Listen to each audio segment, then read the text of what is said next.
y el futuro. A ver. La idea es que, digamos, en esta unidad hagamos, por un lado, un abordaje histórico, que conozcamos la historia del movimiento feminista, cuáles han sido sus inicios, cuáles han sido digamos, las conquistas que ha ido teniendo a lo largo del tiempo. También pretendemos que ustedes conozcan cuáles son los debates actuales más importantes sobre el tema del género y los derechos humanos. Por eso es que la bibliografía tiene distintos abordajes. Por un lado este abordaje histórico, por el otro lado un abordaje conceptual, en donde tratamos de que ustedes, por ejemplo, distingan las diferencias entre sexo y género, una diferencia que ha sido muy importante en cuanto a que el movimiento feminista, basándose en esta diferencia, ha pretendido demostrar por qué, digamos, era importante diferenciar qué elementos culturales hay en la mirada de género que se reflejan después en la legislación y en las prácticas sociales y culturales como conductas que, digamos, perjudican los derechos de las mujeres. También en la bibliografía hay un abordaje sobre las normas, tanto nacionales como internacionales, que consagran derechos de las mujeres, que prohíben prácticas violentas contra las mujeres o discriminatorias. Hay, digamos, un análisis especialmente sobre los artículos más importantes de la CEDAW, la Convención contra todas las formas de discriminación de la mujer. También hablamos en la bibliografía sobre el protocolo facultativo de la Convención contra todas las formas de discriminación de la mujer, hablamos de la Convención de Belén do Pará, de la ley contra la violencia familiar, que es una ley provincial. También entre la bibliografía hemos seleccionado un capítulo del libro Economía Feminista de Mercedes D'Alessandro, que es un texto realmente muy entretenido, muy fácil de leer, que está escrito con mucha chispa y en clave de humor, sobre un tema que es muy serio, como es la brecha salarial que hay actualmente entre hombres y mujeres. También hay un texto muy interesante de Víctor Abramovich sobre la responsabilidad estatal por violencia de género, que trae comentarios sobre el caso Campo Algodonero de la Corte Interamericana de Derechos Humanos. Este es un caso que ha marcado un antes y un después en la jurisprudencia de la Corte Interamericana de Derechos Humanos sobre temas de violencia contra las mujeres, porque se analiza sobre todo la violencia de género y su relación con la discriminación estructural y los distintos modelos de imputación de responsabilidad internacional del Estado por actos de terceros. También, como el género no es binario y no pretendemos de ninguna manera que desde la cátedra se lo aborde de esa manera, hemos incorporado la opinión consultiva 24 de la Corte de Derechos Humanos sobre identidad de género. Bueno, la idea en este ámbito, al llegar, digamos, a esta altura del dictado de la materia, es que en esta clase ustedes ya tengan o leída la bibliografía, o por lo menos que hayan tenido acceso a ver y escuchar la clase grabada que está subida desde el jueves de la semana pasada. Entonces mi idea en esta clase no es digamos, repetir los conceptos que ustedes ya escucharon seguramente en la clase grabada, sino más bien que hagamos un taller en donde tratemos de poner en común o preguntas o dudas que ustedes tengan sobre este tema, o también opiniones que quieran que debatamos en común. Entonces, la idea es que hagamos como una especie de taller en donde no hable solo yo, sino que sea un ida y vuelta, y veamos en perspectiva cuáles son los haberes y el debe de la lucha por los derechos de las mujeres. Me gustaría que nos situemos en una perspectiva histórica para, a partir de ahí, que podamos acercarnos a los grandes debates que todavía están vigentes sobre los derechos de las mujeres, porque sería muy ingenuo pretender que el tema ya está saldado. Muy por el contrario, cuanto más se analiza el tema, vemos más situaciones o circunstancias que nos hacen reflexionar acerca de lo profundas que son las causas históricas y las causas actuales de discriminación contra las mujeres, y me gustaría que terminemos abriendo un debate sobre justamente el debe, es decir, cuáles son las cuestiones que consideramos que digamos, están aún pendientes y que sería muy importante avanzar para lograr un avance y, digamos, que podamos avanzar hacia la equidad de género. Bueno, empecemos a ver el haber. Me gustaría darles la palabra a ustedes, me gustaría escucharlos y que tome la palabra el que quiera y me cuente qué cuestiones a ustedes les parece. Estamos hablando de una historia reciente, que han sido los hitos más importantes en la lucha por la igualdad de derechos entre hombres y mujeres. Y cuáles son esos hitos y esos, digamos, avances más importantes que ustedes han visto. ¿Quién quiere quién quiere tomar la palabra?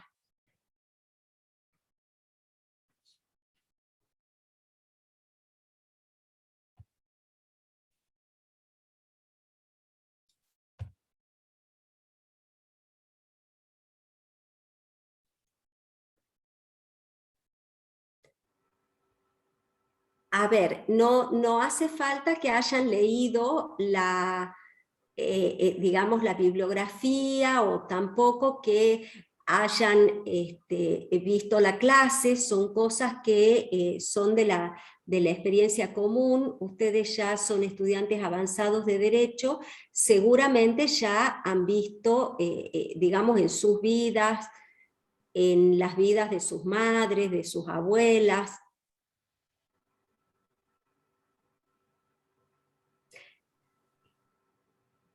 ¿Se entiende lo que estoy preguntando? ¿Cuál sería el debate?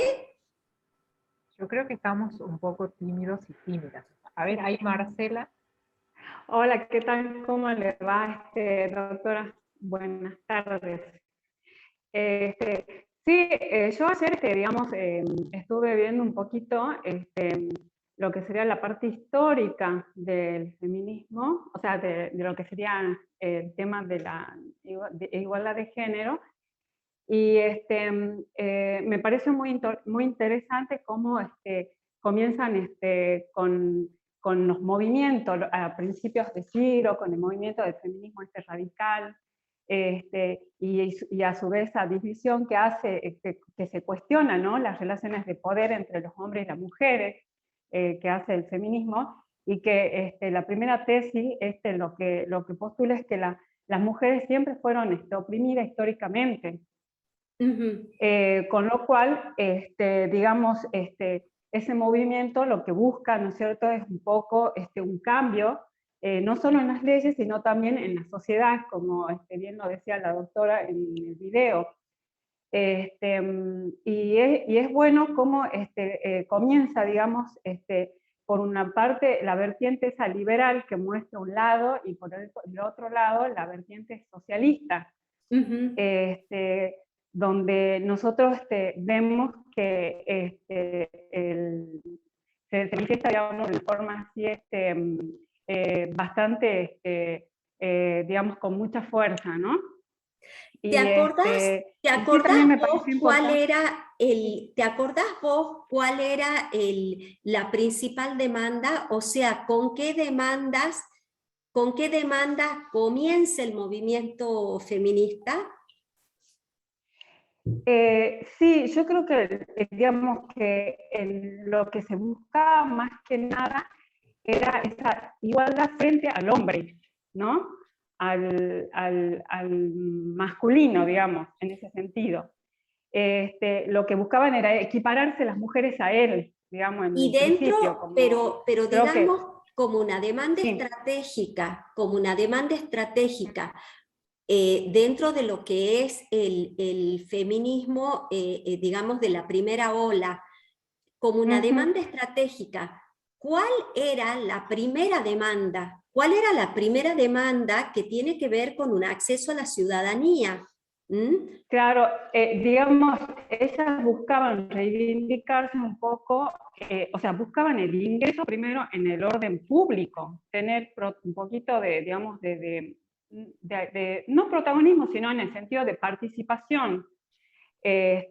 Por ejemplo, el ingreso de la mujer al voto universal, que es lo que, Exactamente. al trabajo, al voto universal, porque eso ha sido una conquista, ¿no? Que se ha logrado, por ejemplo, acá en la época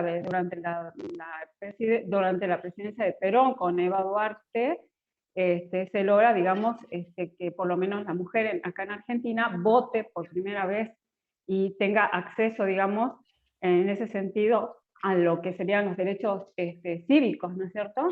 Exactamente. Justamente, digamos, ustedes observen que esta lucha se inicia con el acceso al voto femenino. Justamente el sufragismo es, digamos, son los primeros movimientos feministas, son sufragistas, y lo que pedían era el acceso al voto. Y Claro, lo veían como digamos, no es que querían solo el acceso al voto, sino que obviamente lo veían como un escalón en su lucha por el acceso a la ciudadanía, porque hasta ese claro. momento las mujeres eran, digamos, ciudadanas de segunda, y obviamente al no tener acceso al voto, no había manera de introducir las demandas de las mujeres en una agenda pública. Es Eh, más, usted dice, doctora, que en su video, que hasta el año 1968, lo sabemos, con la ley 17711, la mujer era declarada incapaz relativa para ejercer sus derechos como, digamos, bien hoy lo puede hacer, obviamente, ¿no es cierto? Pero sí, también recuerdo que usted hablaba de que se buscaba también una equiparación en lo jurídico, también se buscaba la construcción de normas neutras y la equiparación de los derechos civiles, ¿no es cierto?, entre los hombres y las mujeres. Y eso es esa es la versión Exactamente, que trae, claro, y esa es la versión que trae las dos vertientes, como decía, por un lado la liberal, la socialista. exactamente. A mí me parece como muy importante, digamos, al hablar de género, ver este tema en perspectiva histórica, porque a veces si uno no analiza, no tiene una mirada histórica, a veces puede hasta perder sensibilidad.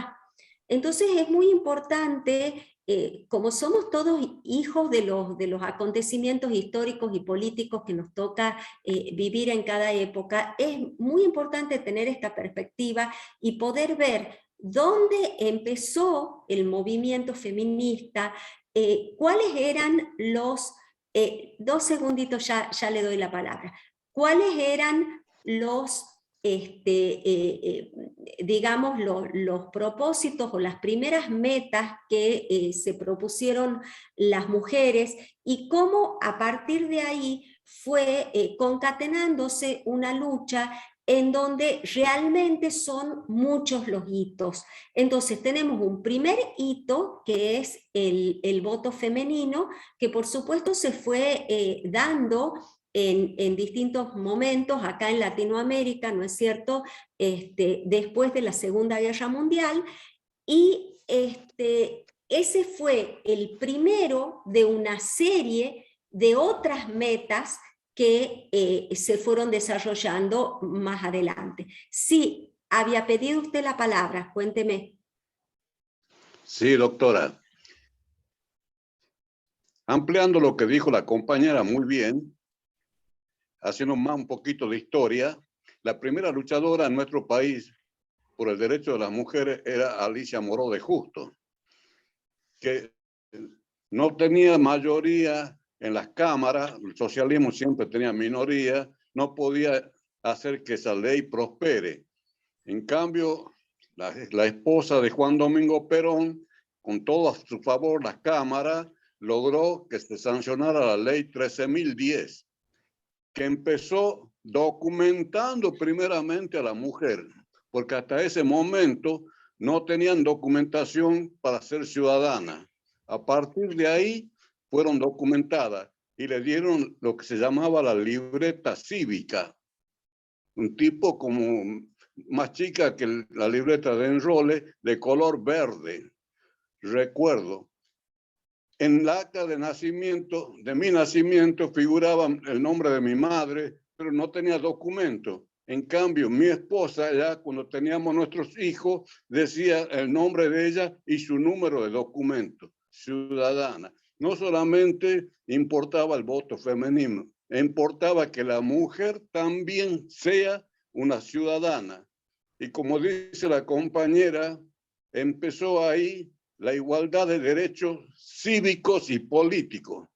Pero no obstante eso, doctora, se tuvo que sancionar una ley posterior dándole un margen que las mujeres también participen en las listas electivas.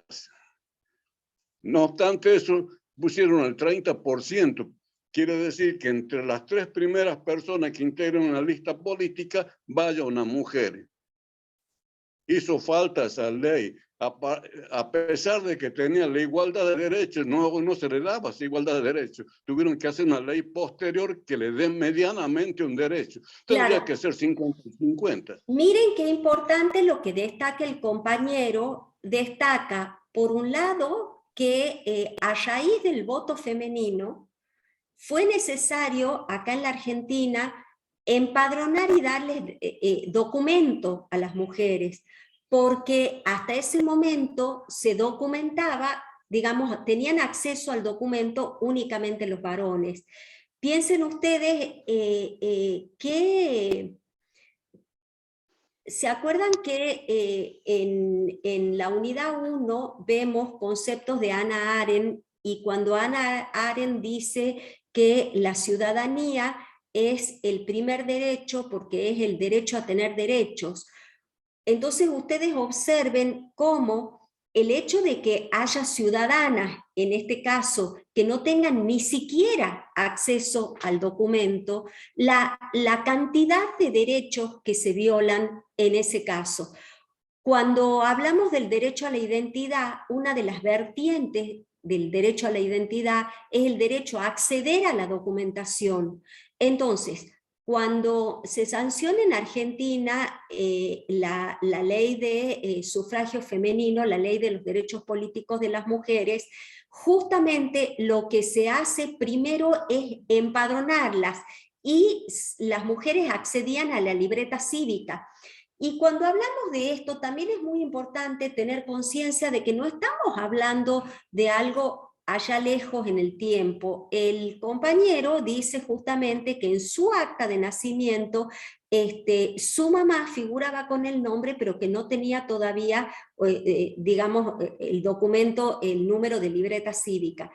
Y yo, bueno, mi mamá está viva, está a punto de cumplir 92 años, y mi mamá justamente cumplió 18 años y al poquito tiempo tuvo que empadronarse porque ya iba a poder votar.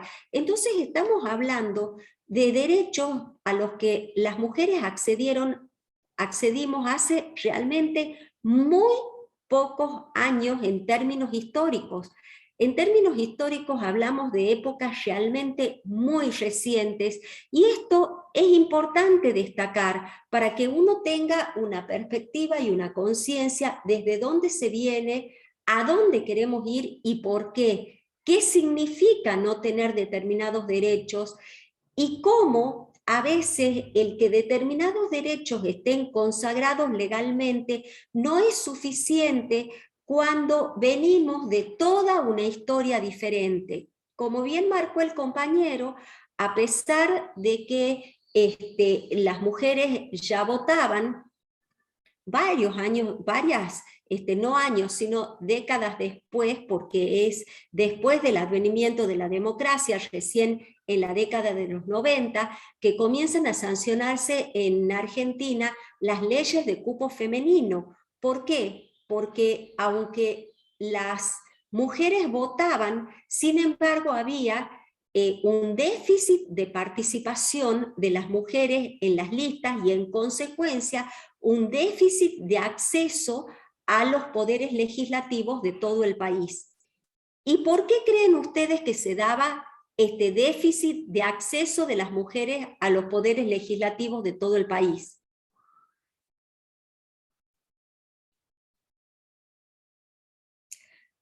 ¿Por qué piensan ustedes que tiene que salir una ley de cupo femenino para que recién las mujeres puedan acceder a los poderes legislativos?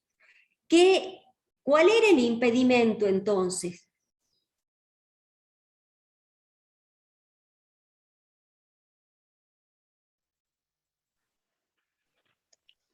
Sí. Doctora, como ya venía de antaño, que solamente votaban los hombres que estaban empadronados por una ley que era por el registro para cumplir el servicio militar obligatorio. De ahí se sacaba para hacer los padrones electorales.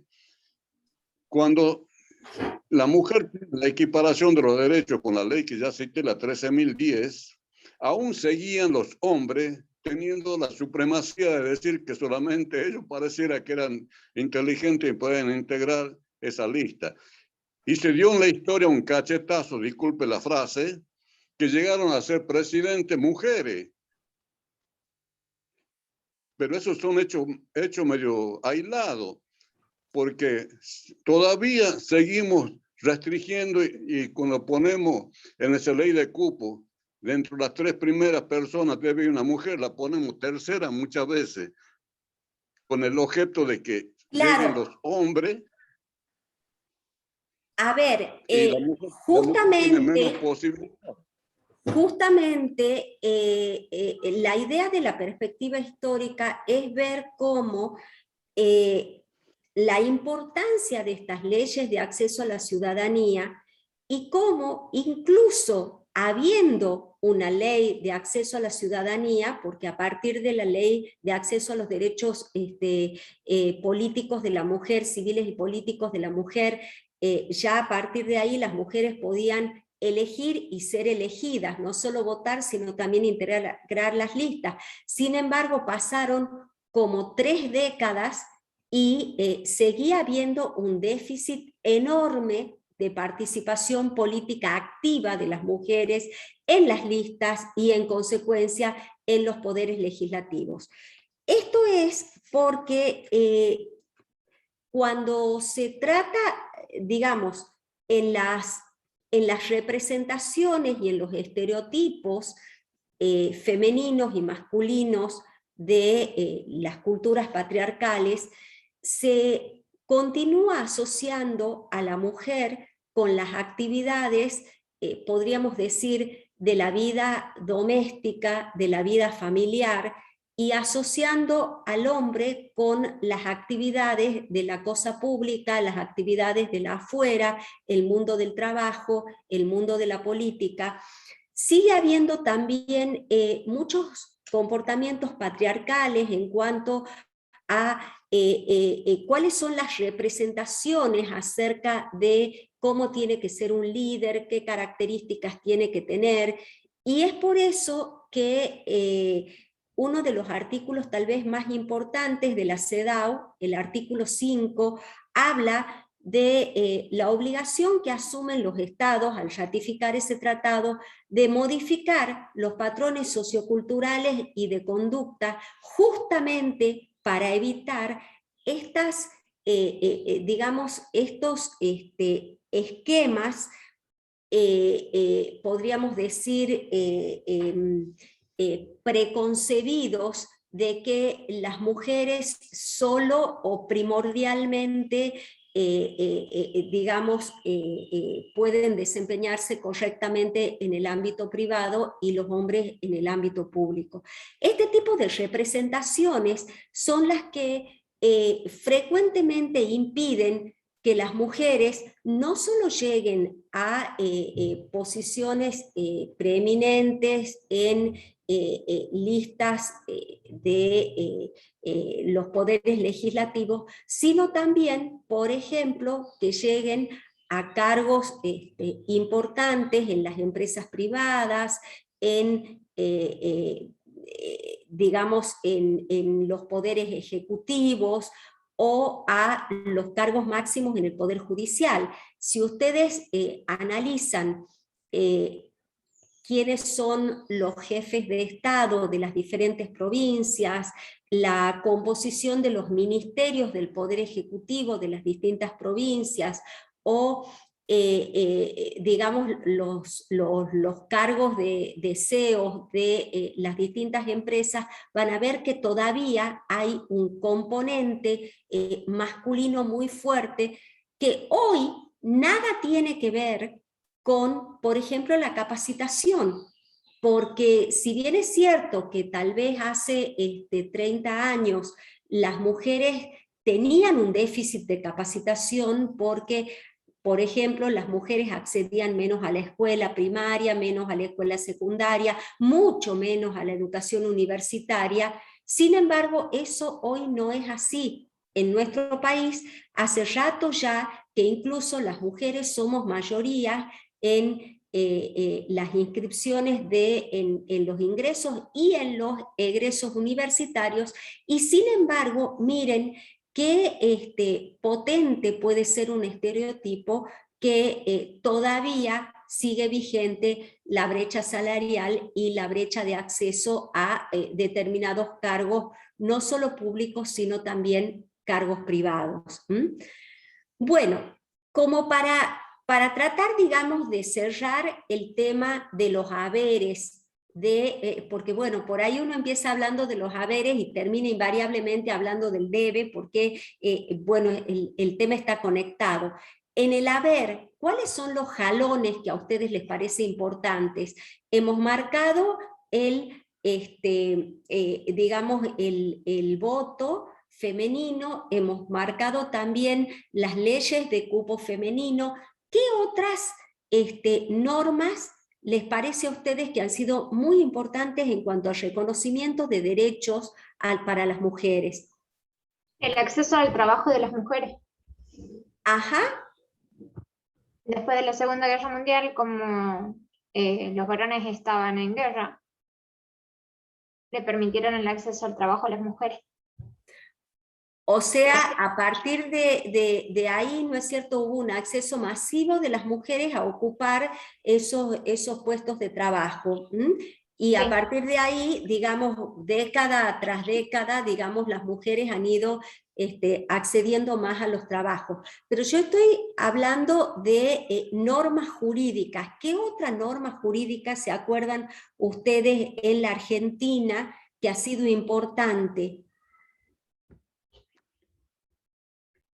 Alguien había nombrado la 17711, ¿se acuerdan? En relación a los derechos de la mujer, ¿Qué deja sin efecto la 17711? ¿Qué pasaba cuando las mujeres se casaban?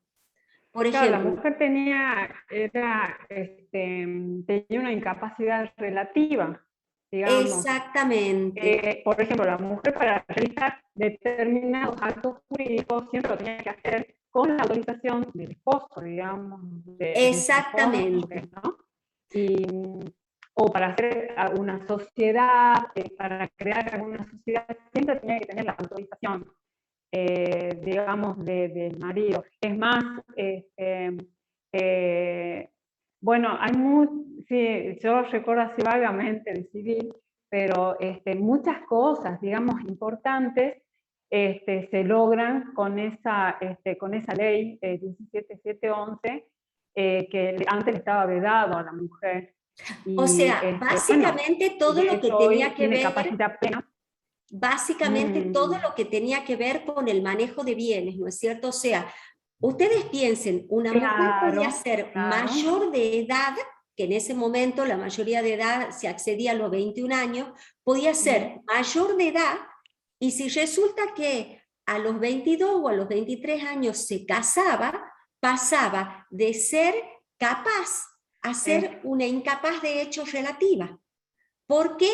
Porque ahora, si soltera con la misma edad podía vender un bien propio y firmar ella sola, resulta que si era casada, aunque sea un bien propio, necesitaba la autorización del marido para hacer una venta, para integrar una sociedad, para liquidar dividendos, etcétera, etcétera. Entonces, miren qué importante, y estamos en 1968. O sea, miren qué cerca que estamos.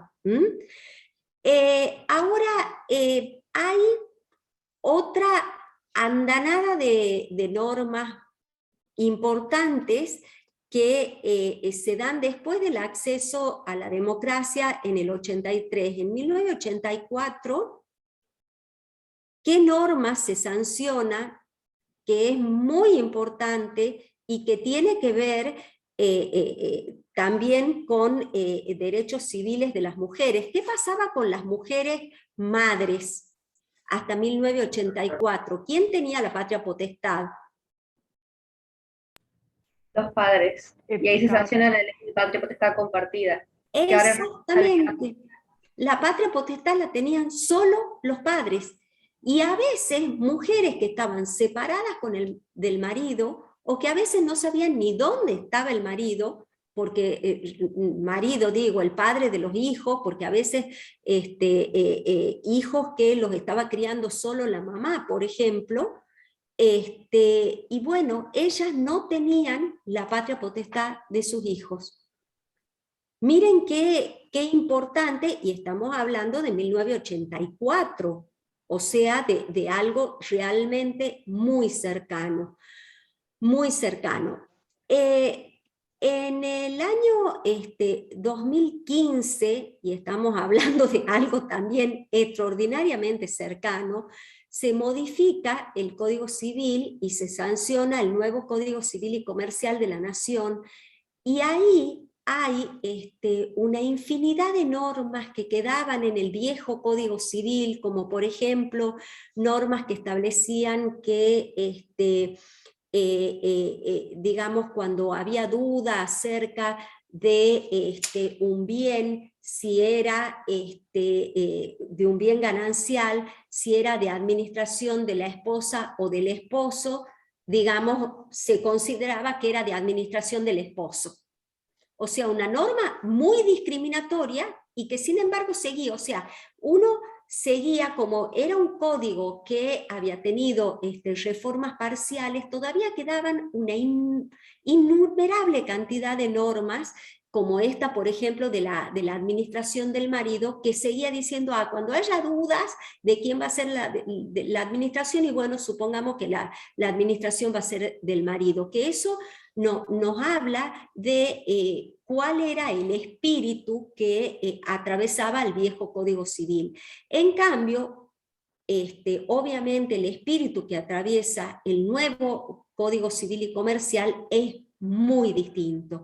Es muy distinto y realmente tenemos disposiciones que parten de enunciar la igualdad de derechos frente al ejercicio de la autoridad sobre los hijos, la igualdad de responsabilidades en relación a los hijos, digamos, realmente el nuevo Código Civil y Comercial está redactado en clave de derechos humanos y está redactado con perspectiva de género, que eso se lee, digamos, realmente es transversal a partir de todas las normas. Veamos entonces qué consideran ustedes.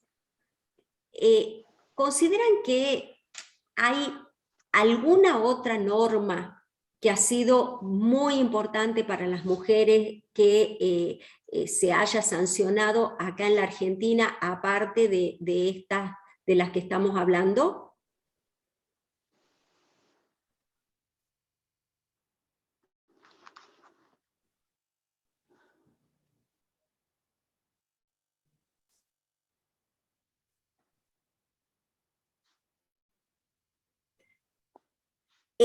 A mí me gustaría, digamos, en diciembre del año pasado, el Congreso aprobó la ley 26.610 de acceso a la interrupción legal del embarazo.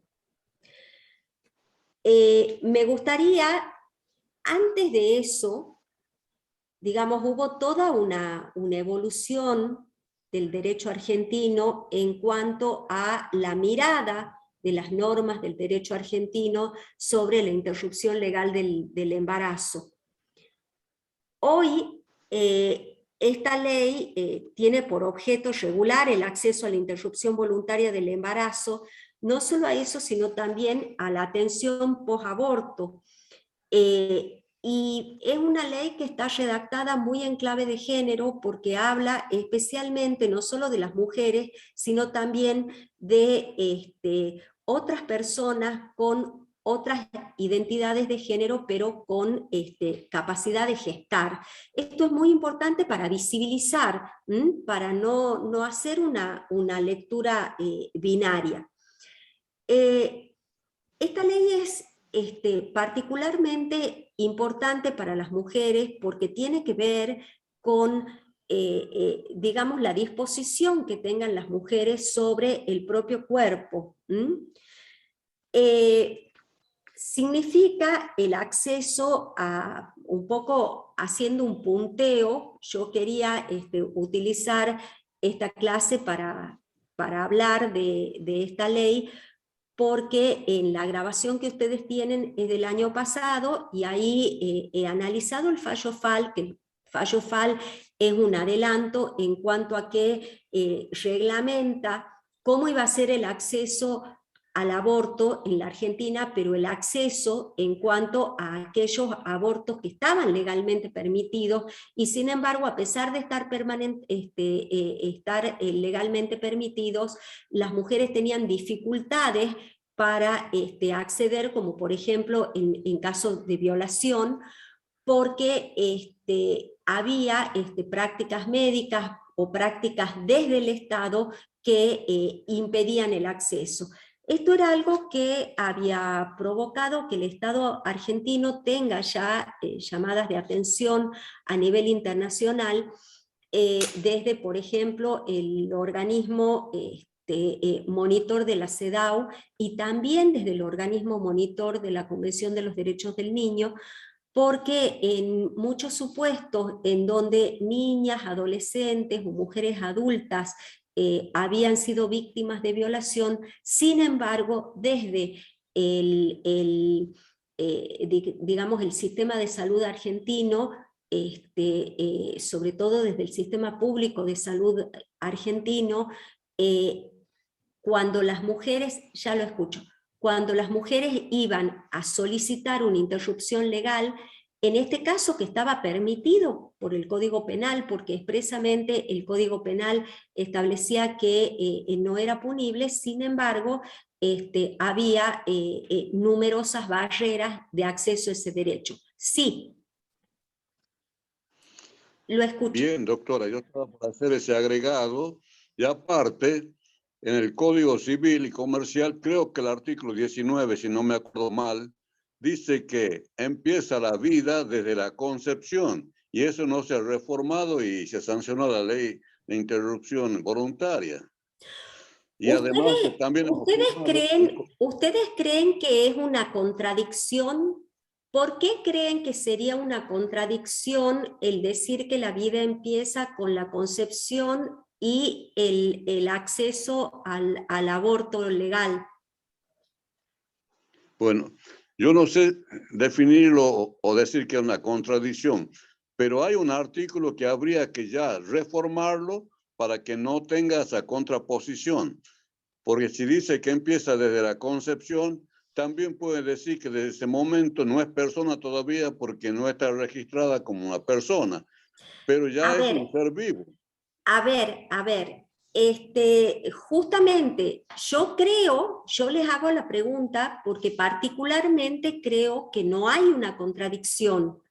Decir que hay vida desde la concepción y permitir el acceso al aborto legal no es una contradicción, porque en definitiva hay muchos derechos que se reconocen incluso desde la concepción. Ustedes piensen que es posible, y de hecho, bueno, yo soy jueza de familia y lo hice, es posible poner, por ejemplo, una pensión alimenticia a un bebé que ya está concebido pero que no ha nacido. Ustedes piensen que hay muchos derechos que se gozan desde la concepción, como por ejemplo hay todas las prestaciones, digamos, de las obras sociales o las prestaciones que se hacen desde el sector público, digamos, los pagos de asignaciones por embarazo,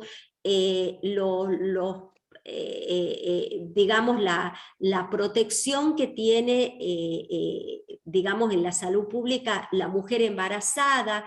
Ustedes saben que es posible nombrar heredero y testar a favor de una persona no nacida todavía, y eso no es una contradicción porque el hecho, incluso muchas veces cuando los argumentos de quienes se oponen al aborto parten de ese artículo 19 del Código Civil y parten también de la Convención de los Derechos del Niño que Argentina ha ratificado con una salvaguardia diciendo que, digamos, para la Argentina, digamos, la persona por nacer también es niño, o sea, que esos derechos no solo rigen para los ya nacidos, como establece la convención, la redacción original, sino que Argentina lo que hace es una ampliación de derechos considerando desde el momento del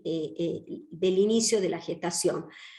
¿Por qué les digo que esto no es una contradicción? No es una contradicción porque es un caso de ponderación de derechos. No crean que en el derecho justamente no todos los casos que lleguen a ustedes cuando ustedes ejerzan la profesión van a ver que hay un malo y un bueno, alguien que tiene digamos la verdad absoluta y del otro lado nada de razón. Normalmente el derecho define conflictos entre digamos derechos que a veces tienen diferente jerarquía o derechos que incluso teniendo la misma jerarquía necesitan una ponderación, o sea, necesitan que se analice la situación y se vea qué se elige en cada momento. Ustedes tienen en la bibliografía también un video que se refiere no al debate del año pasado, sino al debate del 2018, cuando se debate en el Congreso la interrupción legal del embarazo, que en ese momento el Congreso vota y no sale el proyecto de ley. En ese momento se había invitado a Aida Kemmelmacher de Carducci a hablar sobre este tema, y justamente yo les pido por favor que lo vean al video, ustedes lo tienen como bibliografía sugerida, en donde Aida Kemmelmacher, con toda la maestría que tiene, que realmente es una de las grandes del derecho de este momento del país, justamente dice, a ver, que la Convención de los Derechos del Niño diga que se le reconocen derechos desde el momento de la concepción, no es una contradicción con la interrupción legal del embarazo. ¿Por qué no es una contradicción? Porque el Estado argentino tiene políticas públicas de protección del embarazo y de protección de las personas por nacer, que esas políticas públicas tienen que continuar, porque tienen que continuar para ayudar a las madres que están gestando, que quieren continuar con la gestación y que necesitan una protección y una política pública para poder hacerlo en mejores condiciones. Entonces, no es que porque haya aborto vamos a considerar que no es persona, no. Lo que estamos haciendo es ponderar los derechos de esta persona que se está gestando con los derechos de la persona gestante. Y en esto es muy importante ponerse en las diversas situaciones que puede haber, porque muchas veces se piensa que en estos casos hay, por un lado, una mujer adulta con, digamos, todas sus capacidades y todas sus posibilidades, y del otro lado, una pobre criatura que está en gestación. Y en realidad el tema es mucho más complejo. Por un lado, porque muchas veces estamos frente a situaciones en donde la mujer, por ejemplo, tiene un riesgo para su salud, que ese es un caso de aborto permitido, que es el aborto terapéutico, cuando hay un riesgo cierto para la salud de la persona gestante. Por otro lado, podemos estar frente a una situación en donde el embarazo es producto de una violación, en donde teniendo una visión de la salud más adecuada, ¿no es cierto?, comprendiendo la salud física y la salud mental, se contempla lo grave que es para una víctima de violación obligarla a continuar con un embarazo no deseado, y los riesgos enormes que acarrea eso para su salud mental. Y estamos hablando, por supuesto, de casos en donde la mujer que ha sido víctima de una violación no quiere continuar con el embarazo, porque si ella quiere continuar con el embarazo no hay ningún problema. Y por supuesto que nada se lo impide. Y lo que trae ahora el nuevo supuesto que trae la ley 27610 es el caso de la mujer que no desea continuar con el embarazo y que tiene hasta 14 semanas de gestación inclusive. ¿Qué es lo que está haciendo acá la ley? Está haciendo una ponderación entre los derechos de la persona gestante, que es una persona humana, y en consecuencia no se puede considerar que porque haya quedado embarazada deja de ser persona y tenga que transformarse simplemente en un envase que está gestando, porque la mujer que está gestando, su voluntad es importante. Ustedes piensen digamos, lo fuerte que es estar 9 meses gestando, y lo importante que es que alguien pueda decidir sobre su propio cuerpo y decidir si quiere seguir con la gestación o no.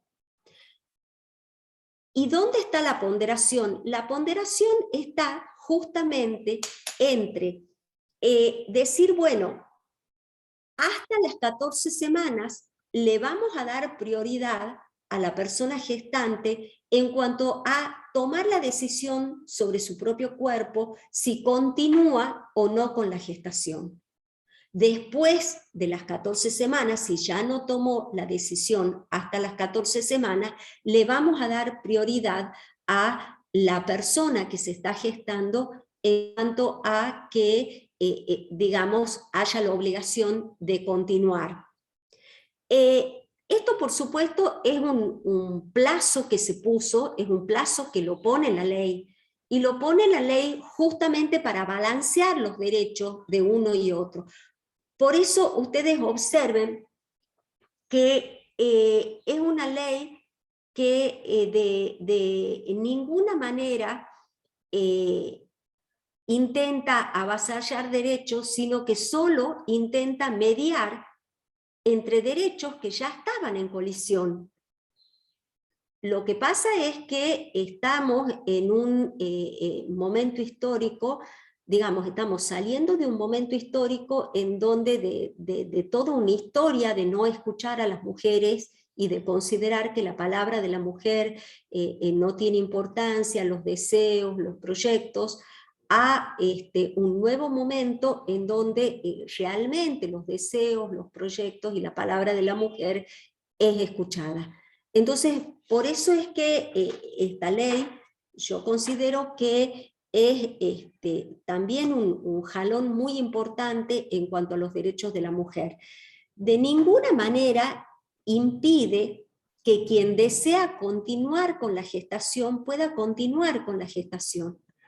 A todas las personas que digamos, porque así lo desean o porque, digamos, por sus convicciones religiosas o morales o por sus creencias, consideran que no se puede interrumpir la concepción, no es obligatorio utilizar esta ley.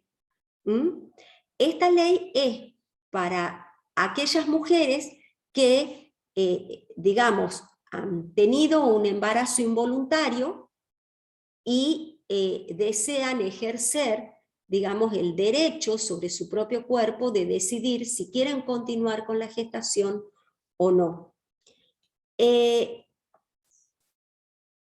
Chicas y chicos, todas las opiniones son bienvenidas. Si alguien quiere hacer algún aporte o hacer alguna pregunta o dar una opinión distinta, sí. Doctora, no hace mucho vi en una revista la declaración de una señora, de una mujer, que tuvo un embarazo en soltera. Su novio pagó para que le hagan un aborto clandestino. Estando ella en el quirófano, se arrepintió y dijo que no quería hacer el aborto, que quería continuar con el embarazo.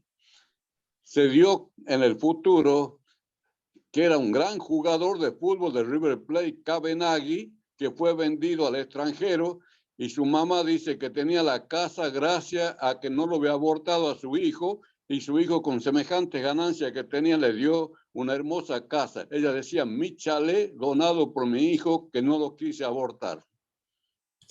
Bueno, esas son historias de vida. A ver, toda la vida de las personas está hecha de decisiones. Y ustedes habrán visto que hay gente que decide casarse, le va muy bien, gente que decide no casarse y dice, uy, la verdad si me hubiera casado, qué mal me hubiera ido, o yo hubiera sido mejor que en ese caso. A ver, toda nuestra vida está hecha de decisiones y no porque esta mujer que en algún momento decidió no abortar y le fue tan bien, vamos a creer que todas las mujeres están obligadas a tomar la misma decisión. Yo creo que lo que está en discusión es otra cosa, está en discusión un derecho, ¿m? Y no porque alguien decida otro camino, vamos a considerar que todo el mundo está obligado a seguir el mismo camino. ¿Alguien quiere hacer otro aporte? Doctora, Sí.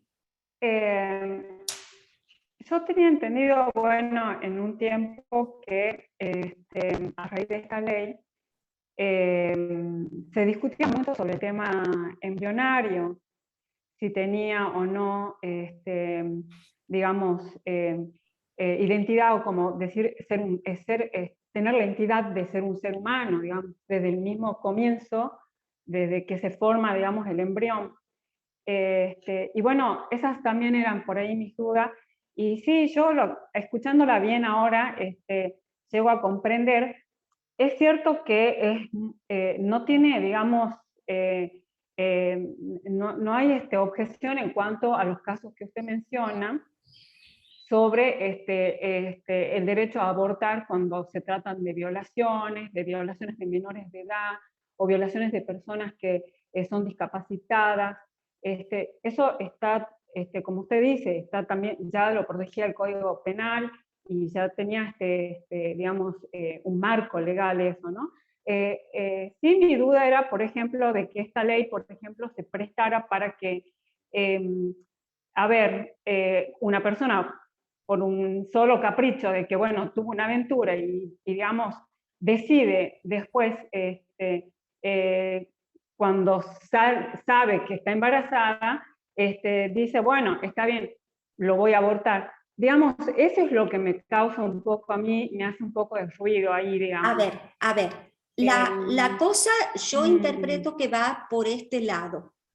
Ustedes plantean, es importante ver si el embrión es o no persona, porque si es persona, entonces tendríamos que considerar un crimen el aborto, claro, ¿no es cierto? Como claro. matar a una persona, y digamos matar a una persona está prohibido. Ahora, yo les hago la pregunta. ¿El derecho a la vida es un derecho absoluto? ¿Todas las veces que alguien mata a otra persona es un delito? Y sí. ¿Están seguros? Bueno, usted se refiere, por ejemplo, en el caso bueno, en el caso de las ejecuciones de la pena de muerte, capaz, también. ¿Qué me dicen de la legítima también defensa? Por ese lado. ¿Qué me dicen de la legítima defensa? Bueno. O sea, una persona puede matar a otra cuando se trata de legítima defensa, y eso no es punible. Y ahí, ¿qué es lo que hay? Ahí hay una ponderación. Ahí hay una ponderación del Estado. ¿Y por qué existe esa ponderación? Porque el derecho a la vida no es absoluto. Es más, ningún derecho es absoluto. Todos los derechos están sujetos a regulaciones, sujetos a límites. Entonces, justamente el derecho a la vida, por eso no se enreden con el tema, porque, a ver, acá lo que estamos haciendo es una ponderación entre la vida del niño y la vida de la madre. Porque entonces, si el derecho a la vida fuera absoluto, y bueno, entonces, si una mujer tiene un embarazo, le demos un caso que es muy común. Aquellas mujeres que quedan embarazadas y están haciendo un tratamiento, por ejemplo, oncológico, porque tienen un cáncer. Ustedes saben que al quedar embarazadas, tienen que suspender el tratamiento oncológico. Entonces, ¿qué? Las tenemos que obligar a que arriesguen su vida, a que suspendan el tratamiento oncológico, que acaso la vida del embrión, digamos, del niño por nacer, es más importante que la vida de la madre. ¿O será que la vida de la madre es más importante del niño por nacer? Y bueno, esa es la ponderación, porque tenemos dos vidas. Tenemos dos Doctora, vidas, ¿cierto? y es Y muy nadie importante, discute que tengamos sí, dos vidas. El tema es, digamos, cuánta autonomía le damos a la mujer gestante. ¿Cuánta autonomía le damos? ¿Qué porque quedó embarazada deja de poder decidir por sí misma? Yo les hago una pregunta. No hay ninguna duda, ¿no es cierto?, que cuando se produce un aborto hay una vida que deja de existir, ¿no es cierto? Una vida que en algún momento, si todo seguía bien, iba a nacer, porque tampoco es que nadie tenga asegurado nada. También nosotros, los que ya hemos nacido, no sabemos por cuánto tiempo vamos a estar vivos. Eso no, nos pasa a todos, ¿no es cierto? Pero a ver, imaginemos otro supuesto. Imaginen que una persona va a morir si no se le hace un trasplante de riñón. Y resulta que yo tengo un riñón con una compatibilidad absoluta con el de esa persona, el que necesite esa persona. ¿Ustedes creen que esa persona me podría hacer un juicio a mí para obligarme que le dé un riñón? no, de ningún modo. No hay ninguna Claro. duda, y esa persona se va a morir, ¿no? Y de hecho todos los días se muere gente porque no encuentra quien le done un órgano. ¿Mm? Entonces, a ver, si nadie me puede hacer a mí un juicio para que yo done un riñón a otra persona, y en ese caso el derecho dice, y bueno, esta persona se va a tener que morir nomás porque yo no la puedo obligar a ella a que done un riñón. Y entonces, ¿por qué podemos obligar a alguien a continuar con un embarazo si no quiere? No, ¿Cuál estoy es totalmente de el acuerdo, motivo? doctora. Entonces, como Claro, ustedes ven, ahora como usted lo expone, hay sí, una como ponderación. usted ¿Qué lo es lo que expone, hace el doctora, Estado? sí, El Estado dice, claro. a ver, no es que porque hay aborto decimos la vida humana no vale nada, no nos importa. No, no, no, no, no. La vida que se está gestando sigue siendo una política pública del Estado. Por eso es que cuando una mujer, digamos, acredita que está embarazada y bueno, tiene licencias especiales, digamos, en los CAPS ustedes saben que les dan, que tiene todo digamos, ¿cómo es que se llaman? Tiene que ir a que le hagan controles prenatales, cobra una asignación especial, una serie de ayudas, una ayuda por nacimiento, o sea, el Estado acompaña la gestación, pero acompaña la gestación deseada. Y no es que no la va a seguir acompañando, la va a seguir acompañando. Ahora, lo que hace el Estado con esta ley es resolver y ponderar qué pasa cuando la gestación no es deseada. ¿Qué pasa cuando la propia gestante dice yo no quiero seguir? Y ahí es donde el Estado pondera y dice, a ver, está bien, pongamos un límite, y pone el límite de las 14 semanas, y dice, bueno, hasta aquí, y bueno, hasta aquí, si la persona no quiere, no la vamos a obligar, vamos a escuchar su voz que es una voz de una persona, porque yo sí creo que todo lo que tiene que ver con la prohibición del aborto tiene un sesgo patriarcal importantísimo, porque, a ver, hay que saber lo que significa el embarazo, el parto, tiene que ver con poner el cuerpo. Y entonces, ¿por qué no vamos a escuchar a la persona que está poniendo el cuerpo? ¿Por qué la vamos a obligar? porque de alguna manera hay siglos de no escucharla para nada, de no escucharla cuando vota, digamos, de no pedirle el voto, de no escucharla en la patria potestad, de no escucharla en las políticas públicas, en las legislaciones que se hacen. Entonces, sí, esta ley lo que hace es una ponderación y decir, bueno, a ver, entre el derecho de esta persona gestante a decidir sobre su propio cuerpo, a decidir sobre su vida, y el derecho de la otra persona gestada, a la cual el derecho sí le reconoce una serie de derechos que hemos ido enumerando y que se le va a seguir conociendo, y bueno, ahí hay un conflicto. Lo que hace el derecho en esta ley es dejar, digamos, es mirarlo al conflicto, dejar de mirar para otro lado y hacer de cuenta que no hay un conflicto cuando sí hay un conflicto.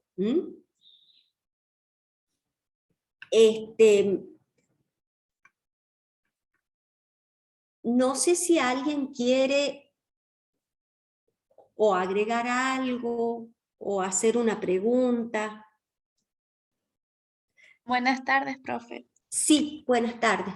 Quería consultarle por el tema de las mujeres en especial discapacitadas, que como bien sabemos que las representan siempre cuando son menores de edad, pero las que son mayores de edad y no tienen un representante. En el caso del embarazo, ¿cómo siguen esas mujeres?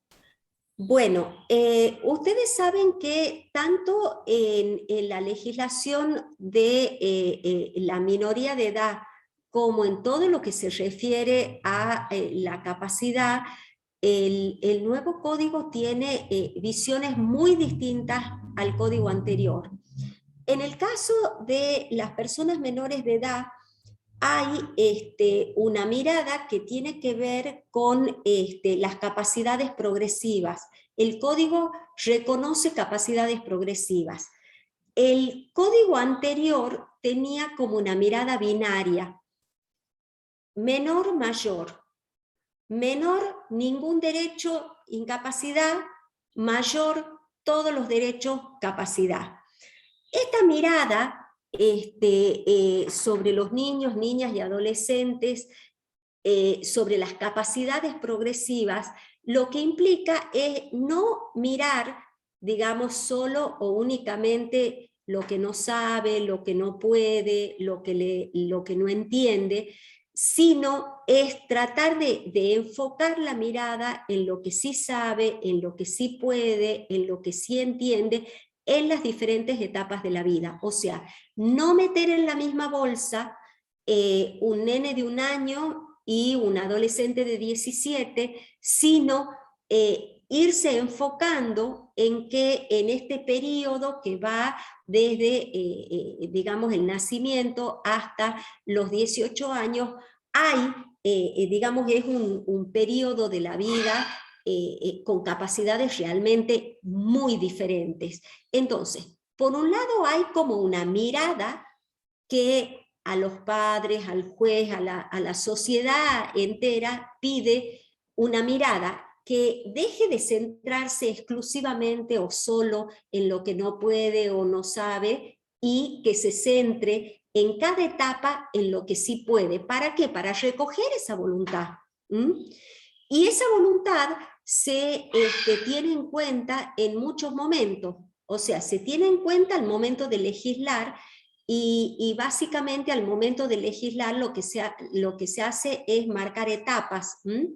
Una primera etapa que va hasta los 12 años, una segunda etapa que va entre los 12 y los 16, y una tercera etapa que es entre los 16 y los 18.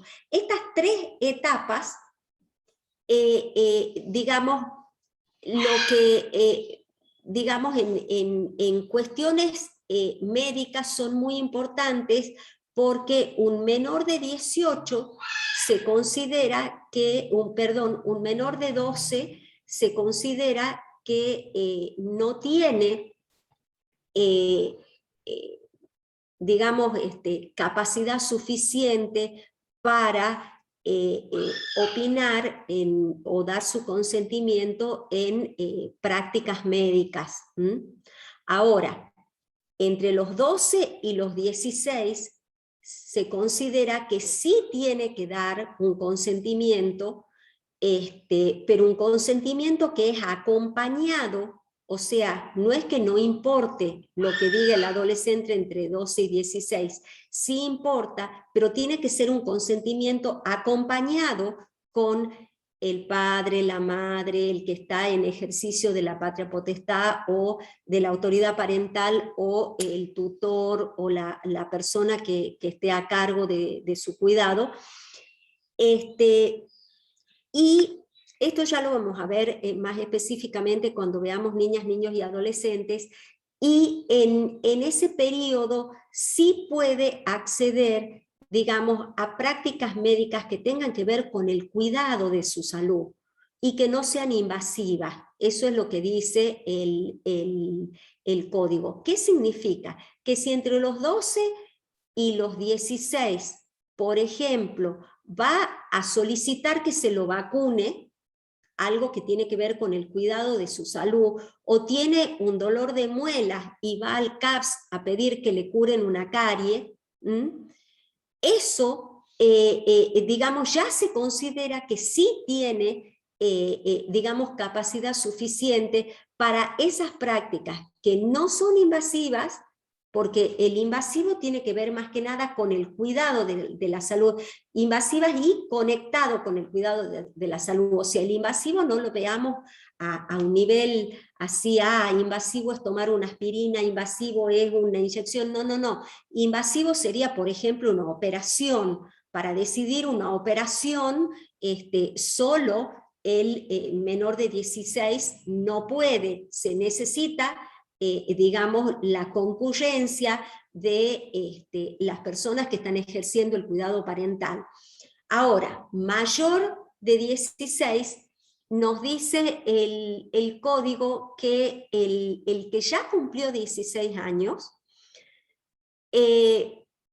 digamos, en lo que se refiere al propio cuerpo, tiene el mismo grado de decisión que un mayor de edad. Entonces, tomando esos elementos del Código Civil que están, creo, en el artículo 26 del Código Civil, tomando esos elementos, ¿qué es lo que pasa con el tema de el acceso a la interrupción legal del embarazo? Esto significa que una niña menor de 12 años va a necesitar el consentimiento informado no solo de ella, sino también de la persona que esté ejerciendo el cuidado parental. Y básicamente el de la persona que esté ejerciendo el cuidado parental. Entre los 12 y los 16 se necesita la concurrencia. Y más de 16 ya puede tomar la decisión sola. Por supuesto, en caso de disidencia, y bueno, se necesita de disidencia me refiero que nos imaginemos, por ejemplo, que el padre o la madre quieran que se practique la interrupción legal y la adolescente menor de 16 no quiere que se le practique la interrupción legal, o al revés, ¿no es cierto? En todos esos casos en donde hay disidencia, y bueno, tiene que resolver el juez, pero por una vía súper expedita. Ahora, con las personas con discapacidad, que es concretamente la pregunta que vos estás haciendo, esto hoy podríamos decir que hay dos categorías establecidas por el Código Civil. Una es la incapacidad, cuando a través de una sentencia se dicta un pronunciamiento que establece que esa persona es incapaz. Y en ese caso lo que se hace es nombrar un curador, uno o varios curadores o curadoras, que tienen, el curador ejerce una voluntad que es sustitutiva. No se necesita la concurrencia de la voluntad de la persona declarada incapaz más la del curador. No, el que toma las decisiones es el curador. ¿Por qué? Porque el código hoy reserva la declaración de incapacidad para aquellas personas que efectivamente no están en ejercicio de sus capacidades mentales. Nos imaginemos una persona que esté en coma, que no puede expresar su voluntad, una persona que está con una parálisis cerebral, una persona que realmente tiene digamos, una discapacidad mental profunda. Salvo ese caso, porque el código específicamente dice que esa es la excepción, salvo ese caso, en todos los otros casos en donde la persona tenga una discapacidad, estamos hablando de discapacidad mental, ¿no? Porque la persona, por ejemplo, puede estar en silla de ruedas, pero su cerebro funcionar perfectamente, y obviamente ahí no hace falta que se evalúe la capacidad de esa persona para nada. Claro, claro, eso se entiende. Pero cuando hablamos de un juicio de evaluación de la capacidad, estamos hablando de una discapacidad mental, una capacidad para manejarse por sí mismo, para regir sus propios actos, etc. Este juicio se puede iniciar a partir de los 14 años de la persona y se hace la evaluación, y hoy en día lo que se le ordena al juez desde el Código Civil es que se evalúe qué actos la persona puede realizar por sí misma y qué actos es necesario que se le limiten. Entonces hoy lo que se pretende es que la declaración de la incapacidad sea, digamos, la excepción, y que la regla sea evaluar una especie de diseño de un traje a medida, y que el juez, en base a evaluaciones interdisciplinarias, actualmente lo que se hace en Tucumán es que la persona es evaluada por un equipo interdisciplinario que está conformado por un médico psiquiatra, un psicólogo y un trabajador social. Se evalúa a la persona y se determina qué actos puede y qué actos no puede cumplir. Hay, por ejemplo, ustedes saben que hoy está extraordinariamente desarrollada no solo la educación especial, sino también la integración en la educación común. Entonces ustedes habrán visto que hay, por ejemplo, chicos y adolescentes con síndrome de Down que van a la escuela común, aprenden a leer y escribir. Incluso hay un caso de un joven español que se ha recibido de la universidad. Entonces, hoy hay, digamos, unos avances extraordinarios en cuanto, sobre todo, a la educación en la integración escolar y al apoyo a la educación, a la educación especial, y muchas personas de las cuales se pide la evaluación de la capacidad, por ejemplo, saben leer y escribir, saben hacer sumas, restas, pueden manejar pequeñas cantidades de dinero. Entonces, lo que tiene que hacer el juez en esos casos es limitarle la capacidad lo menor posible, solo a aquellos actos que realmente, digamos, no pueda valerse por sí mismo. Y en esos casos, no es que se nombre un curador sustitutivo de la voluntad de la persona, sino lo que se hace es nombrar una persona de apoyo o un sistema de apoyo a la capacidad. El concepto es totalmente distinto, porque en este caso es como que se establece un diálogo en donde tiene que haber una confluencia de voluntades, en donde la persona a la cual se le ha limitado la capacidad, hay actos que no puede hacer, pero hay otros actos que sí puede hacer con la ayuda o el apoyo, digamos, de esta persona que se ha nombrado en apoyo a su capacidad. Ustedes observen que en realidad lo que ha hecho el derecho es dejar de hacer divisiones artificiales en negro y blanco y empezar a mirar todos los matices de grises que hay entre un extremo y otro. Y digamos, aprovechando tu pregunta, yo quería hablar también de los niños y adolescentes, justamente para mostrar cómo hay un parangón entre las dos miradas en cuanto a la mirada de las limitaciones a la capacidad por edad y a las limitaciones de la capacidad por situaciones de salud mental. Este es un tema muy importante porque hoy hay toda una discusión en las cuestiones de salud mental en cuanto a las cuestiones de salud sexual y reproductiva. Porque en algún momento la idea era considerar que las personas con discapacidad mental eran niños eternos.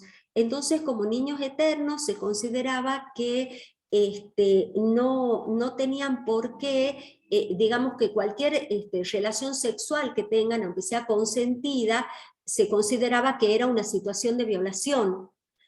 Y hoy la mirada es diferente. A ver, no vamos a, digamos, a simplificar el problema, porque el problema es complejo, y es un problema que es una situación que necesita una mirada adecuada a cada circunstancia, y no todas las circunstancias son iguales. No hay ninguna duda que así como uno tiene cuidados para establecer, por ejemplo, límites económicos y decir, a ver, capaz que para manejar pequeñas cantidades de dinero semanales, y sí, la persona puede hacerlo porque tal vez es alguien que aprendió a leer y escribir, es alguien que hay pequeñas cantidades de dinero que las utiliza y, por ejemplo, de hecho, puede manejar una pequeña economía doméstica haciendo las compras de la comida del día, por ejemplo, y eso es algo que en una persona con limitaciones a la capacidad puede ser como muy empoderante, que al pelo, capaz que no pueda comprar o vender un inmueble por sí mismo, porque, a ver, son personas también muy, digamos que pueden ser estafadas con mucha facilidad, porque son personas muy vulnerables,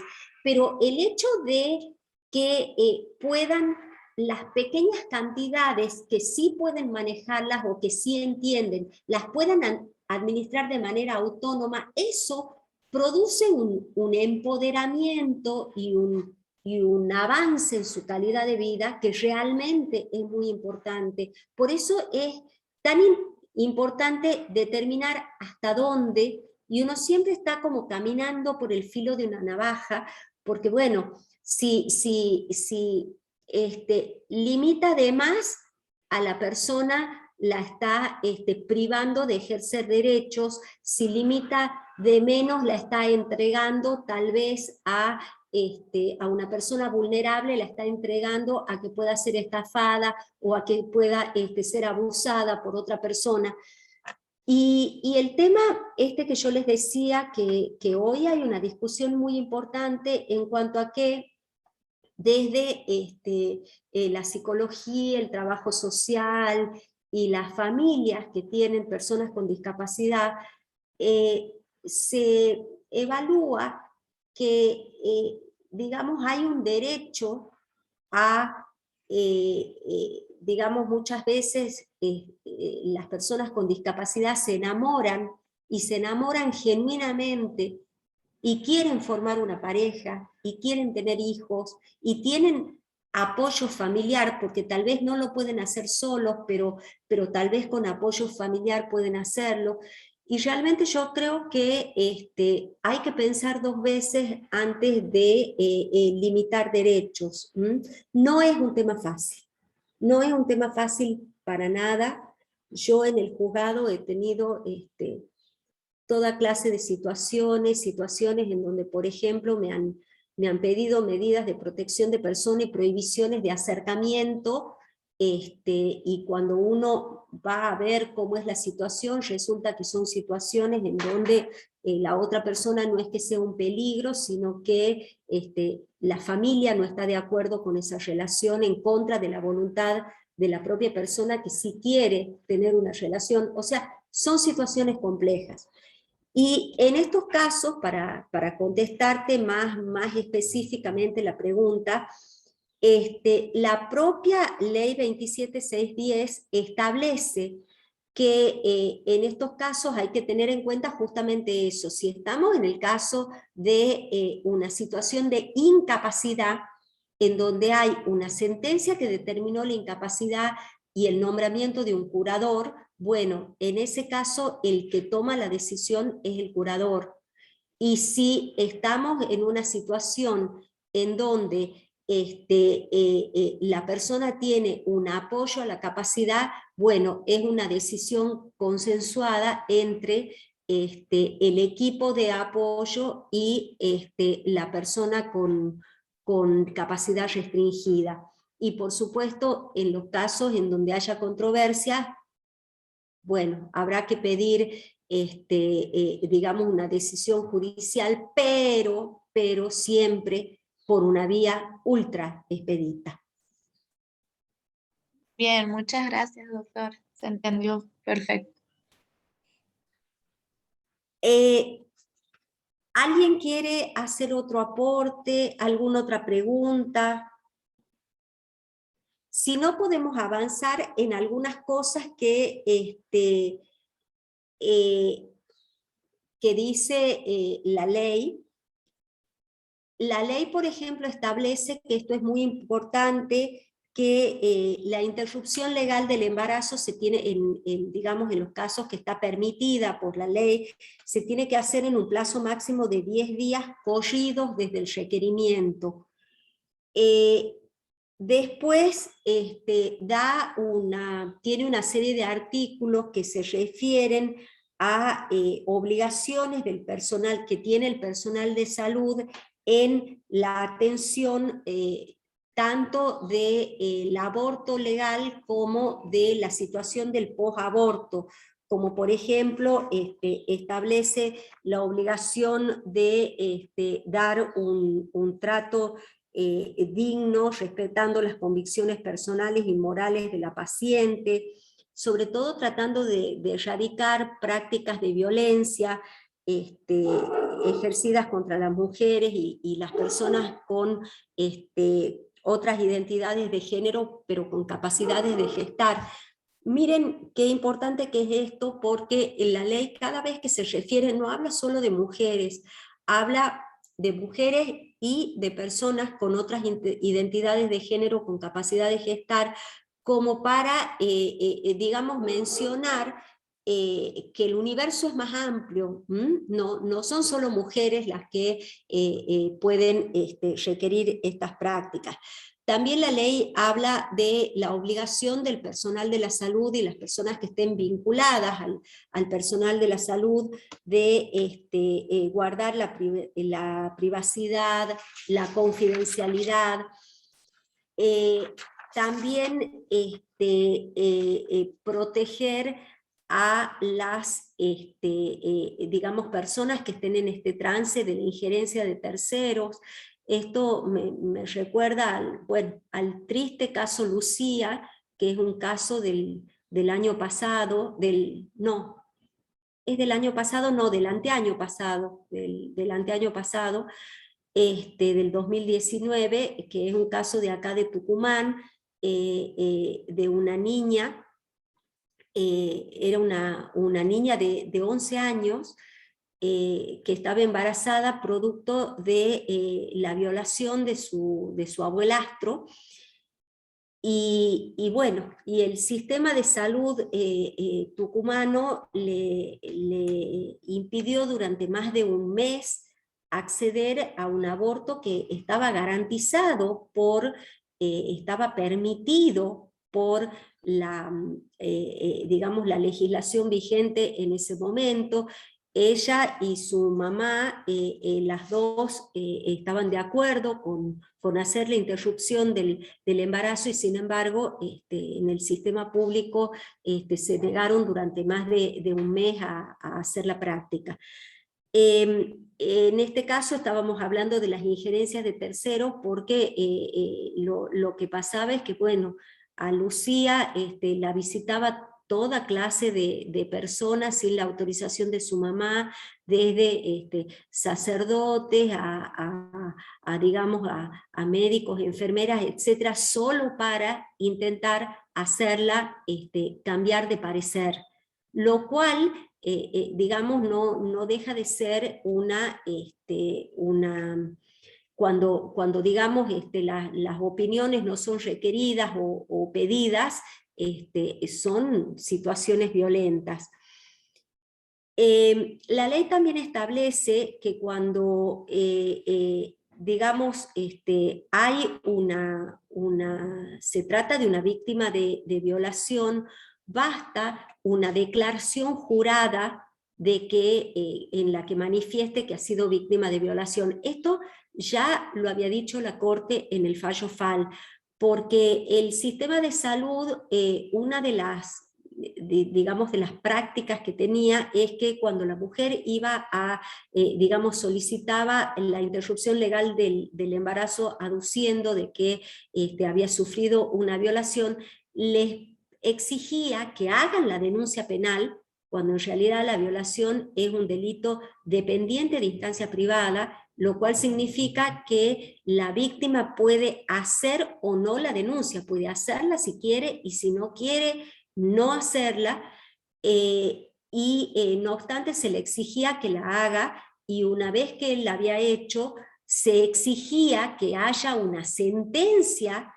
digamos, estableciendo que había habido una condena de violación, cuando sabemos que los tiempos jurídicos y del derecho penal y de la prueba que exige el derecho penal obviamente no se condicen con el plazo de una gestación. Entonces lo que pasaba es que se tornaba ilusoria, digamos, el artículo del Código Penal que establecía que era uno de los casos de interrupción legal del embarazo, porque al final el sistema de salud no lo permitía. Y en esto también mucho tenían que ver los miedos de los médicos de ser perseguidos e imputados y denunciados si es que ellos practicaban el aborto.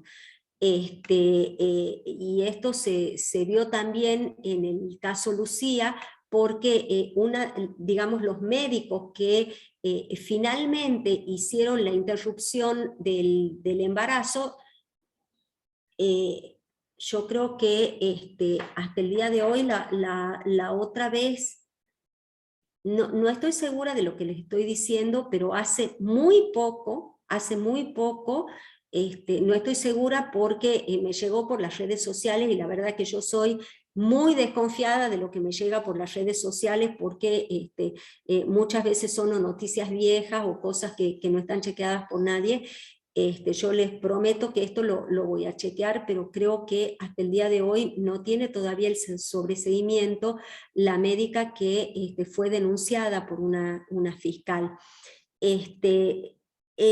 Entonces, ¿qué es lo que dice la ley?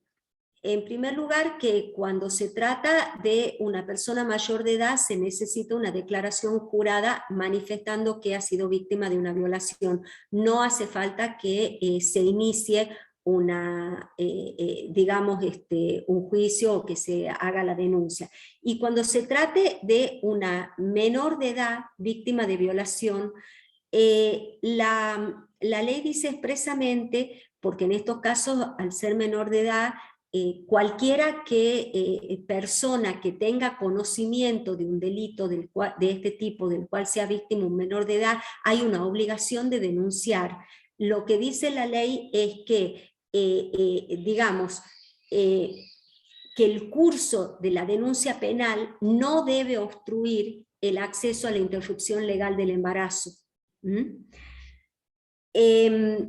También entre las obligaciones del personal de salud está la de suministrar información sobre los distintos métodos de interrupción del embarazo, sus alcances, las consecuencias.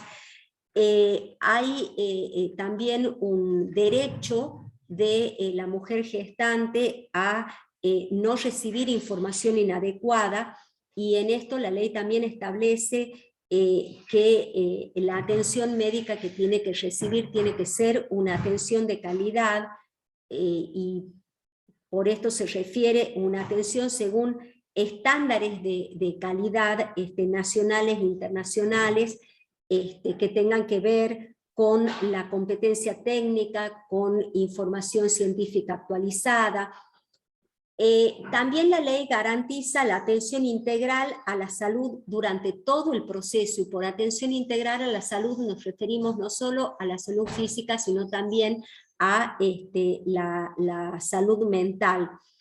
Establece el derecho al acompañamiento en el cuidado de la salud, y también a la información y provisión de métodos anticonceptivos. Esta ley, uno de los puntos más importantes que tiene es lo referido al, digamos, al consentimiento informado, a cómo tiene que ser expresado el consentimiento informado, porque obviamente de ninguna manera la ley pretende que se fuerce a ninguna mujer a realizar una interrupción de un embarazo que la gestante no quiera que se interrumpa. Entonces establece los parámetros del consentimiento, establece que tiene que ser previo, que tiene que ser expresado por escrito, y ahí es donde la ley da una serie de precisiones, estableciendo que los mayores de edad, los mayores de 16 años pueden darlo sin, digamos, por sí mismas, sin que se necesite digamos, la madre, el padre acompañen esta decisión, por esto que decimos que tiene que ver con los periodos que establece el artículo 26 del Código Civil. Cuando son menores de 16 años hace todas las precisiones que ya les di. Habla también de las personas con capacidad restringida y de las personas digamos, con incapacidad, pero que tengan una sentencia que les restrinja la capacidad o que, digamos, dicte su incapacidad. Otro punto importante de la ley es el que se refiere a la objeción de conciencia de los médicos. Y ahí también la ley establece una serie de parámetros para la objeción de conciencia. Por ejemplo, establece que la objeción de conciencia es un derecho de él o la profesional de la salud que debe intervenir de manera directa en la interrupción del embarazo. O sea, es solo para aquellos profesionales que intervienen de forma directa.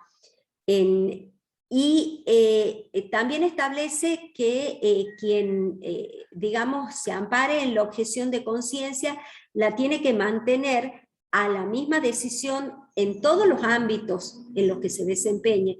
No puede, por ejemplo, establecer objeción de conciencia para el ámbito público y no tenerla en el ámbito privado. Si es un objetor de conciencia, tiene que, digamos, tener la misma manifestación en todos los ámbitos.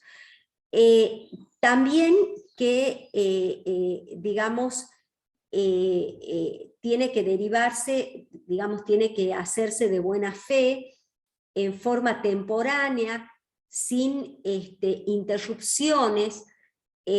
Después también establece que el hecho que sea un objetor de conciencia no le impide cumplir con el resto de sus deberes y obligaciones jurídicas en cuanto al paciente.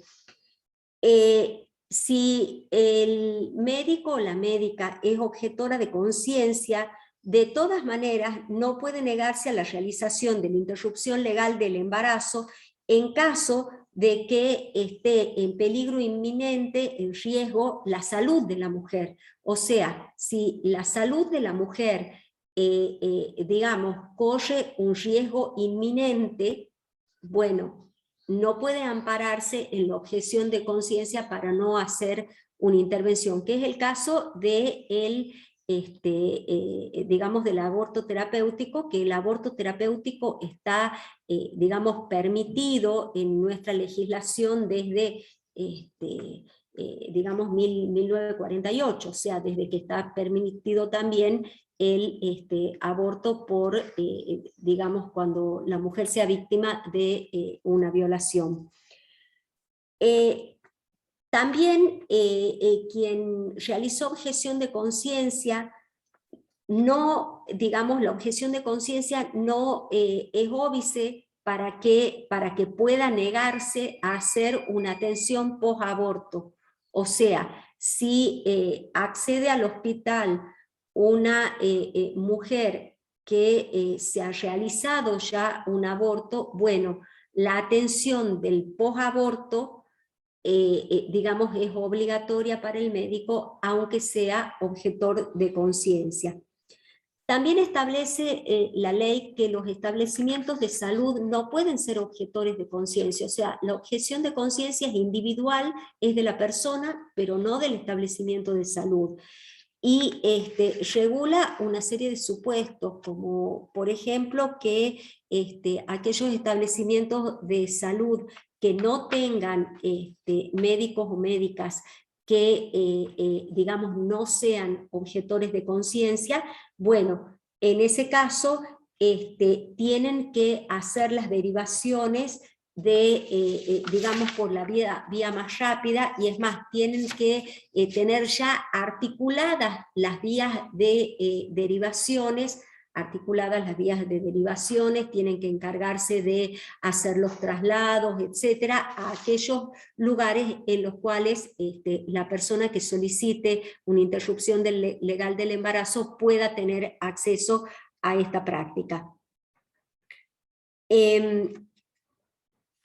No sé si hay algún otro punto que quieran que tratemos, o alguien quiere hacer alguna pregunta o alguna acotación.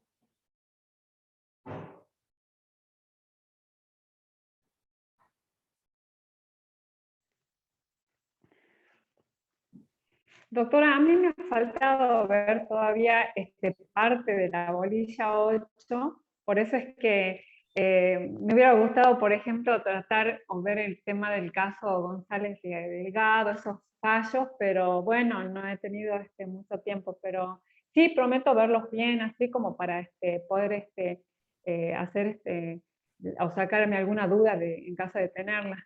Pero ha sido muy clara, doctora, en cuanto al tema que hemos tratado recién sobre la interrupción del embarazo. Me ha dejado, digamos, muy en claro dudas que yo tenía al respecto y que me hacían un poquito de ruido esta ley, y la verdad que hoy ha sido muy clara y muy precisa en cuanto digamos, al tema. En ese sentido le agradezco, la verdad. Le agradezco. Bueno, me alegro. Todas las opiniones son bienvenidas, ¿no? Así que si alguien quiere, digamos, a ver, esta es una ley sancionada por el Congreso de la Nación, tenemos la obligación de conocerla, de saber, porque aparte ustedes como abogados pueden en el estudio jurídico recibir una persona que les haga una consulta, y bueno, en forma independiente de qué es lo que cada cual opine sobre el tema, bueno, hay una ley que sí o sí tienen que saber qué es lo que dice, independientemente que estén de acuerdo o no estén de acuerdo con la ley. Aparte, no vayan a creer que es la primera ni que va a ser la última ley con la que ustedes estén en completo acuerdo o en completo desacuerdo. O sea, el derecho es dinámico y muchas veces hay o leyes o fallos jurisprudenciales que uno dice que bien, estábamos ya esperando algo así, o que dice que mal, no estoy de acuerdo, pero en ninguno de los dos casos el que digamos es responsable con el ejercicio profesional tiene que conocer lo que dice la norma, independientemente que esté de acuerdo o no, justamente para poder litigar. Sí, lo escucho. Doctora, su clase, usted dice que no era magistral, muy buena. Bueno, he terminado hablando sola. No deja duda, doctora. La felicito. Bueno, muchas gracias. Al final he terminado hablando sola, pero bueno, la idea era que hablemos entre todos. La verdad que yo interrumpí mucho, doctora. No, son bienvenidas las interrupciones. Muchas gracias. Les quería contar que la ley 27610, o sea, la ley de acceso a la interrupción legal del embarazo, también hace una modificación del Código Penal. Modifica justamente el artículo 85 y el 86 y el 87 del Código Penal, que son los que establecen las penas. Porque recuerden que, por un lado, sigue, digamos, siendo un delito el aborto en cualquier periodo del embarazo si es que la persona gestante no da su consentimiento. En todos los casos en donde no haya un consentimiento de la persona gestante, es un delito. Ahora, también es un delito cuando la persona gestante da su consentimiento, pero estamos fuera de las 14 semanas, o sea, desde la semana 15 en adelante, también es un delito y el código establece, sigue estableciendo penas. Lo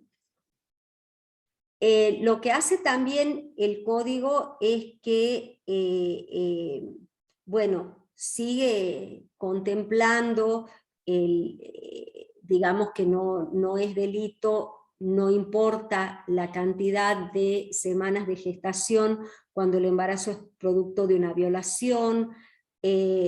También se mantiene en caso de riesgo de vida o ahora habla de la salud integral, porque antes se hablaba solo de riesgo de vida, ahora habla de riesgo de vida o salud integral de la persona gestante, y ese tampoco tiene un periodo de tiempo.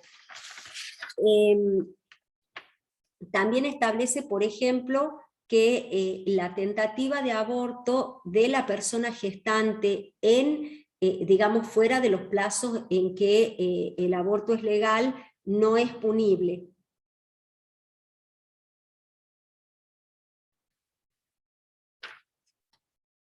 Bueno, ¿alguien más desea hacer alguna intervención? Esta es una unidad realmente extraordinariamente interesante. Digamos, se ha producido un cambio tan grande en un periodo de tiempo histórico tan corto que incluso es un cambio que lo estamos palpando todos los días. Yo les recomiendo especialmente, no dejen de leer la bibliografía de D'Alessandro.